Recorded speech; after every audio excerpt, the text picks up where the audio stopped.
Before we get started on this episode of CMO Weekly, got to give a big shout out to Open Fortune for making today's episode possible. Today, we're joined by a true innovator, Stacy Spikes, an entrepreneur, inventor, and industry disruptor who has redefined how we experience entertainment. As the co-founder of MoviePass, Stacy didn't just change moviegoing, he revolutionized it, creating one of the most talked about business models in modern media. And when the world counted it out, he brought it back, proving that vision, resilience, and sheer determination can reshape entire industries. Beyond MoviePass, Stacy is the founder of Urban World Film Festival, a powerhouse platform championing women and BIPOC creators, and a former senior executive at Motown Records, Sony, Miramax, and October Films. His fingerprints are all over the intersection of culture and commerce, and he's also the author of Black Founder, The Hidden Power of Being an Outsider, sharing his journey of breaking barriers and rewriting the rules. Today, we'll talk about big ideas, bold moves, and what it takes to disrupt an industry. Stacy, welcome to the show. Thank you, Dave. Thanks for having me. How you doing? I'm great. Talk to me just about the first movie that you remember that really left an impact on you. Hands down, it was Blade Runner. I was 11 years old. It's a rated R film. So I begged my parents. Breaking the law. Yeah, I begged my parents, and my father took me to it and fell asleep in it. He fell asleep, but it changed my life. And I was like, whatever this is. What about that film? You know, it was, I had seen Star Wars, but somehow this felt more real. You know, Star Wars was set so far in the future. Blade Runner felt like it was 10 or 20 years away. It felt like that was really gonna happen. You know, from androids and a lot of it, hover cars, androids, you know, a lot of the tech is here. And it just hit me in a different way. And probably one of my favorite directors is Ridley Scott. He knows how to tell stories from the inside. His characters, his heroes are not heroes.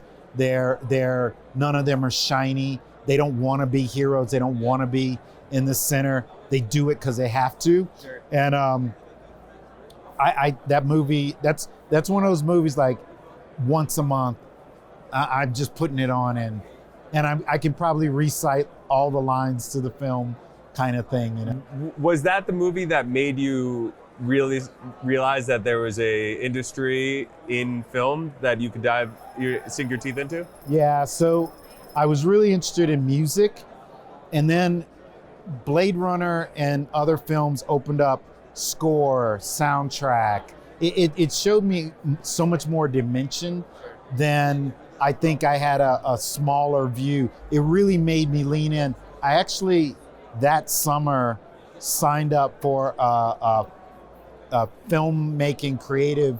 I was 11 or 12, but I went to Rice University and signed up for a college course. And they let me do it. So that's how serious it had an instant impact on me. And how did that course have an impact on you? It really broke down that there's these story arcs that there's structure to storytelling. You just think, whoa, right? You just see it, but you realize it's broken into 3 parts. The characters have certain roles. There's a design to how it is, and you need that structure to move hearts and minds. I didn't know that. I thought it was just they turned on a camera and this stuff just happened. And so that was the beginning of learning at a really young age. There was so much structure to not only storytelling, but filmmaking. What do you think was pivotal to you breaking through in the industry, especially with your first couple of roles? I come from the sports industry originally, and it's a cutthroat. I know movies and cinema is as cutthroat, if not more, right? You know, was there realization like, oh damn, this is going to be tough, or was there just blind, you know, just I'm gonna make it? You know, whenever it gets really hard, in the middle of the day, I'll go to a movie. Because when I go back and I sit in the theater, I understand what I'm fighting for. Because when you're in production or in marketing and you're in those bloody fights with the director or the tech, because being the egos and everything, right? Yeah. Being the marketing exec, my job is to tell you, no, I'm not going to give you a billboard on Sunset, or no, we're not going to do this or that. And I'm the one sitting with the budget, so I'm the one they're fighting with the most. And that's hard. And so being that marketing exec, they love you and they hate you. And so when I really had it and I was like, I don't want to do this anymore, I would go and I'd sit in the theater, and I've never lost that feeling of the magic when those lights go down and you do not know what's going to happen. And you literally ride the light to another space and time. And it's magic. It literally is magic. I think, you know, whether we're on Mars or interplanetary or whatever, that is mankind's highest form of storytelling. It pulls in, you know, moving pictures, it pulls in scripts, it pulls in music, it pulls in sound design, pulls in all of this stuff to make this soup that any other art form can't do alone, and it brings them all together, and that's why I love it. That's so eloquently put. And I'm curious from the marketing side, right? There's so many different career paths within film, right? There's the writer's room, there's production, there's cameras, there's acting, right? And there's marketing, and there's plenty more, right? How did you realize that like marketing was where your strengths lay, and that's the path that you were going to carve out for yourself, at least in the beginning of your career? You know, I didn't know about this stuff years ago, but things like ADD or having an short attention span, I always remembered I needed to make things shorter and get to the punch. And I loved Nike commercials, and I loved one lines like "I'll be back" or whatever. And I remember how the poster and the trailer and the commercial, if you can't win there, they're never gonna get to see it. And so I saw how important those three elements were: the poster, the trailer, and the TV spots are those 30 seconds that you've got to get people hooked or they're not going to come. And there's a saying, if the movie's a success, it was the director. If the movie was a failure, it was the marketing department's fault, right? But the fact of the matter is, if the marketing department doesn't do its job right, no matter what the director made, you're never going to see it. It's going to get drowned out and not seen. So we have a thankless job that there is no marketing awards, there is no best trailer awards. But I was cutting trailers and doing the movie posters. Like I did The Crow, I did Train Spotting, I did Scream. Scream was my first big movie. I did Bad Boys, and like, there's so much that go into that no one understands that that's what's hooking you in. And I just fell in love with it. It had this, I think it was like driving down Sunset and you see your billboard, or you see some giant side of a building and you go, that was on my desk last week. There's something about that feeling. Or you go in the movie and the trailer you cut, and people are like, oh, you hear people going, I gotta see that. Yeah. And that's, you understand, you're the thing that makes it happen. It's so interesting because in most of the marketers that I talk to, right, if they're out of the movie world, one of my favorite quotes from one of my past guests is, he said, you know, I've been in marketing for 50 years and I've never had a bad marketing spend. Because obviously he has, right? But in the movies, right, you can obviously say like, oh, like our box office, we just fucking flunked it, or I can curse. But I'm curious, right, which films, if you have any, that you might have thought, hey, this is going to be a blockbuster hit, and the marketing is going to hit, and it may have not, and then vice versa, where maybe some marketing that you put out really, you know, made a film what it is today. You know, I have a short view of time and a long view of time. Blade Runner was a box office failure.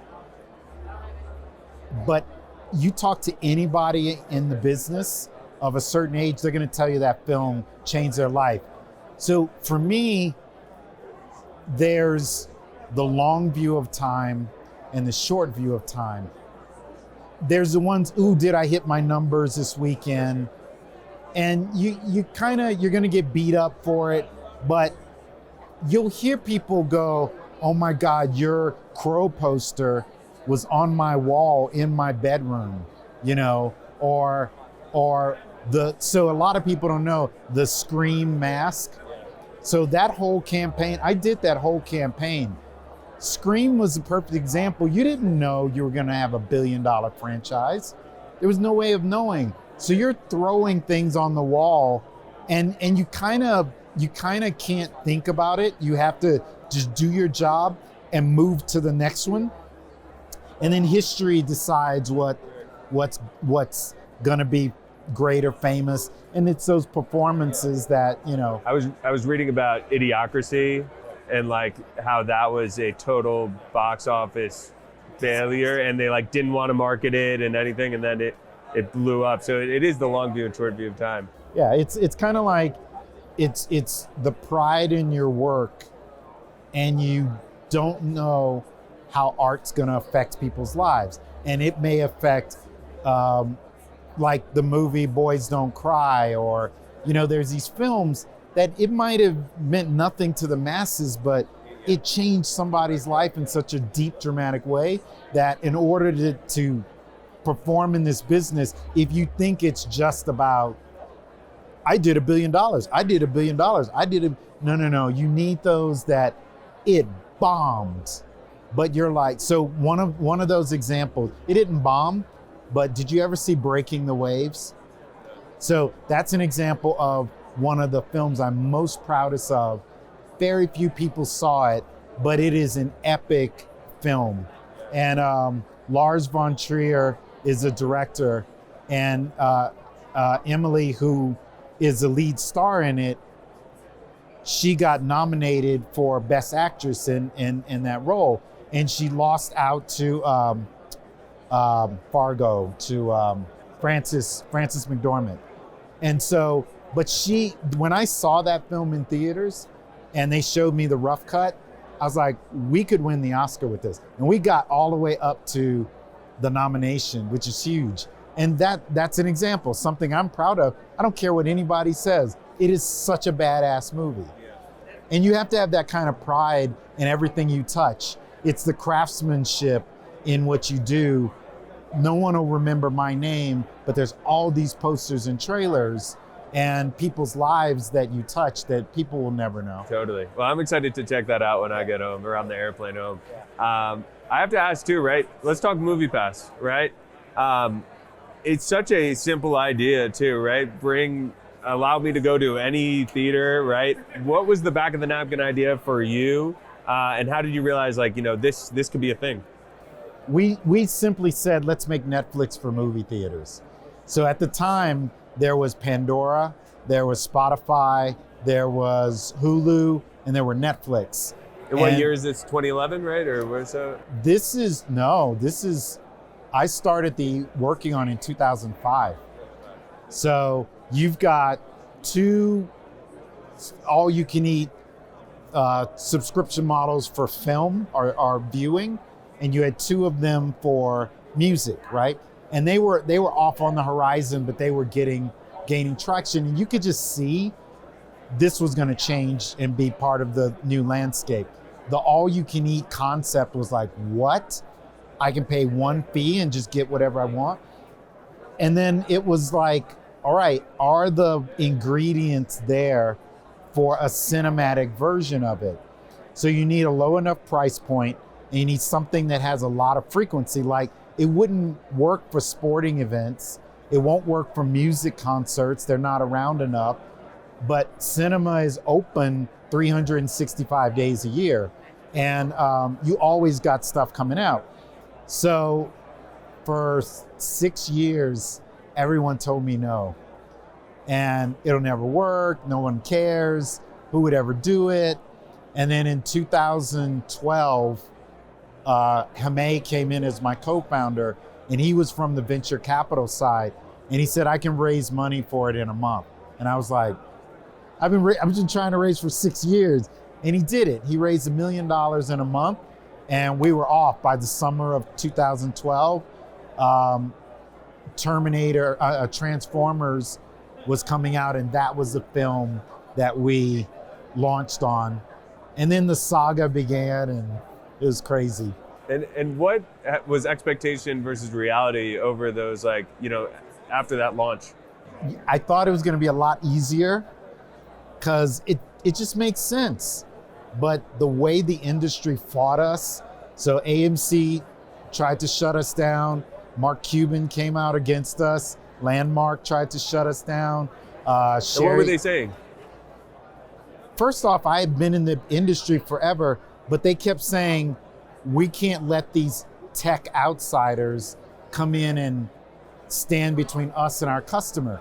First off, we weren't tech outsiders. We were bringing technology, but we were really industry insiders, but the perception was we were tech outsiders.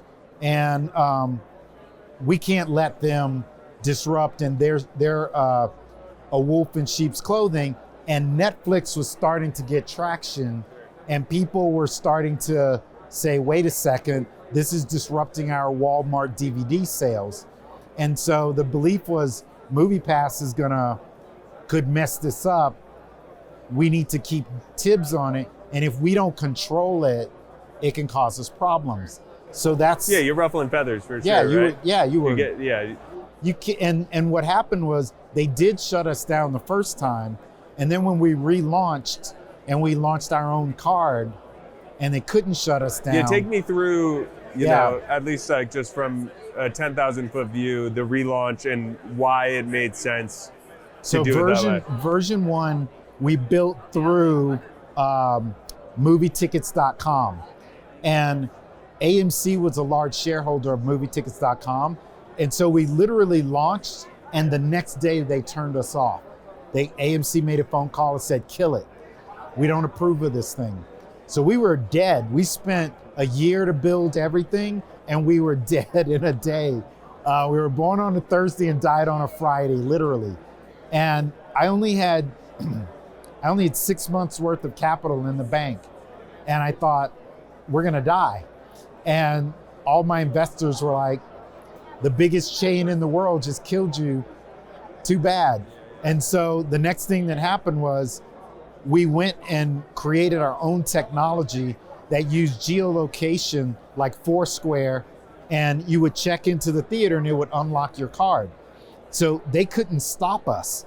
So the way the transaction worked, you signed up with me, I do a deal, I give you a card, and I basically say, you can go to the movies every day if you want.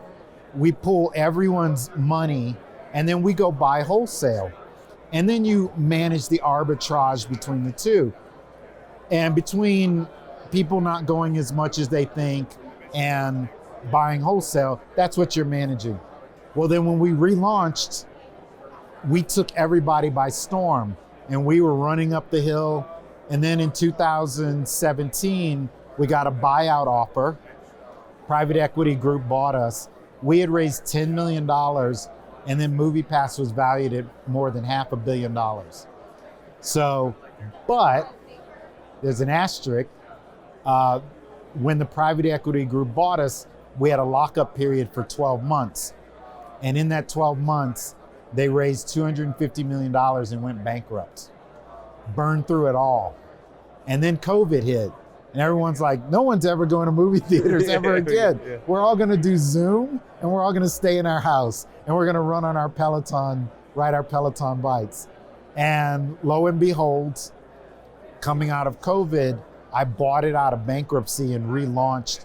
But what was interesting was Animoca led our seed round. Yat from Animoca called me up and he says, I think you should look at Web3 for the stuff you're trying to do. You're sitting on a massive community, and I really think you should look in this direction. After Yat and I hung out for a bit, I was sold, and I came into the crypto direction and been there ever since. And how's it been since, like, I guess, like relaunching a second time, right? What have been the challenges, and what also have you seen to be really working? So we got the business model to be profitable. So that was great. We figured that out.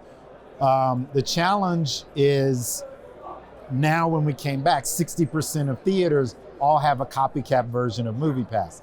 So that makes it challenging because they can offset their costs and make it dirt cheap, where we have challenges there. Where do you see MoviePass and Web3 colliding? What do the next couple of years look like for you guys?